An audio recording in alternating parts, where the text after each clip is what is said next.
Hi everyone, I'm John from Office Ready, and one of the things I still get asked about is how to do a mail merge in Word.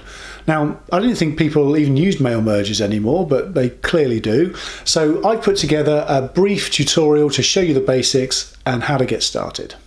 Okay, so the first thing to mention is that I'm using Word 2016, but the process I'm about to show you is backwards compatible to previous, more recent versions of Word. If you don't have the latest version of Word or Office, I do recommend you upgrade just to take advantage of the new features. So the example we have here is I have a template letter and I want to do a mail merge using the names and addresses that I have stored separately in an Excel spreadsheet. So this spreadsheet is just saved on my desktop and I'm going to use these names and addresses in my Word merge. So I'm just going to close the spreadsheet. So the first thing to do is to notice that the up here on the ribbon, if you're not familiar, that this toolbar at the top is called the ribbon, and there's a separate option on there called mailings. So if you click on there, the good news here is that to do a mail merge follows some fairly logical steps. You start off over on this side and work your way across using the buttons on the ribbon until you end up over here with finish and merge. Now the first step is to just tell Word what kind of mail merge you're doing. So the very first button to click is this start mail merge. Now it defaults to letters and we are doing a letter here, but you could be doing envelopes or labels, but in this example we're doing letters, so we're going to leave it on the default. The next step is to tell Word where the recipients are stored. So if I click on this button here, I'm going to use an existing list. A dialog box will appear. So I'm just going to tell Word where the spreadsheet is. So it's saved on my desktop, and I'm going to double click the spreadsheet. So once I've done that, you'll notice that some of these other buttons get lit. And the next button to press, well, you don't have to press this button here, edit recipient list, but I'll click it anyway just so you can see what it is. As I click on it, it will go and read the information that's in the Excel spreadsheet. So I could elect to deselect some of these contacts if I didn't want to use them in my mail merge, but in this example I'm just going to leave them all ticked and click on OK. So the next step is to insert the address block. So with the cursor positioned at the top here, which is where I want the address to appear, there's a button on the ribbon called Address Block, and as I click it, a dialog box will appear, and this gives me a quick preview of all the contacts that it can read in my Excel spreadsheet. And luckily for me, what Merge has done is matched the fields that are in my Excel spreadsheet to the merge fields that are in Word.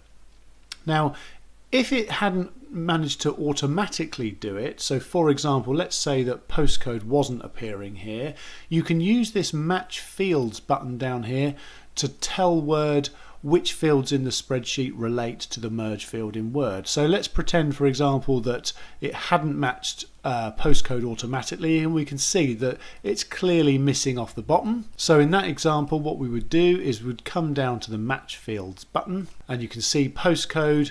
On the right here is a list of fields that are in my spreadsheet, and on the left hand side is a list of Word merge fields, and you can see that postcode has not been matched here, so I can use the little drop down, click on postcode and click on OK, and there we go. As I preview the results using this control panel at the top, the address block now appears correctly. So I'm going to click on OK, and that's the address block inserted. The next thing I want to do is put the person's first name here next to Dear. So again, I'm going to click the cursor, position it to where I want it to appear, and I'm going to go up to this button here called Insert Merge Field. Now I'm going to deliberately select the wrong field and put the last name, and I'm going to come back to that. So now I've inserted my address block and my merge field.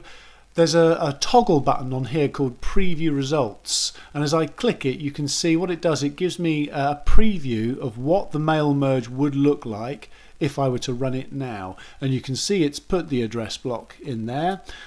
But I've made a mistake. I've actually put the person's surname in rather than the first name. And I can, again, as I use this control panel at the top, I can get a preview of what it would look like. So as I mentioned earlier, this is a toggle button here, and as I click it, it will toggle between preview and edit mode. So when I'm in edit mode, if I come down to last name, I've clearly made a mistake. I'm going to just delete that out.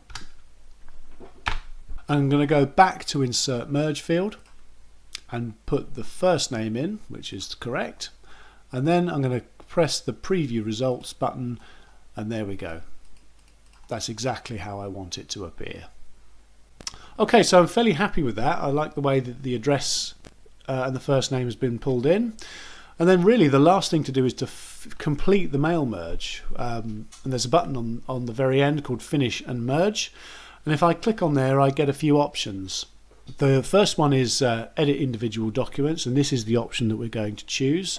What this will do is we'll create a new Word document with each of the letters with a page break between each one. The next option here is print documents, which will just simply send the merge to the printer. So if I didn't want to create a separate Word document with them all in, I could just click that and it would send it to the printer. And then there's a last option here to send email addresses, but in this example we don't have any email addresses, as this is a mail merge. So I'm going to click edit individual documents. I get a prompt to say, well, do you want to do all records, the current record, or from a certain range? So I could say, okay, I only want between 2 and 6, for example. But I'm going to leave it on this top radio button here, which is all. And as I click on OK, a new Word document is created. And as I scroll down, you can see I've got my first letter there. And as I scroll down, there's a page break between each individual contact. So there you go, that's a mail merge. It's pretty easy, right? If you like the video, please subscribe to the channel. I've got a ton of other handy hints and tips on all sorts of applications, Word, Excel, PowerPoint, Outlook, all the stuff that you guys are using every day. And you never know, you might just learn something you didn't know before. If you've got any comments for me, please leave them in the comments section below. I'd really appreciate your feedback. Thanks for watching, and hopefully see you next time.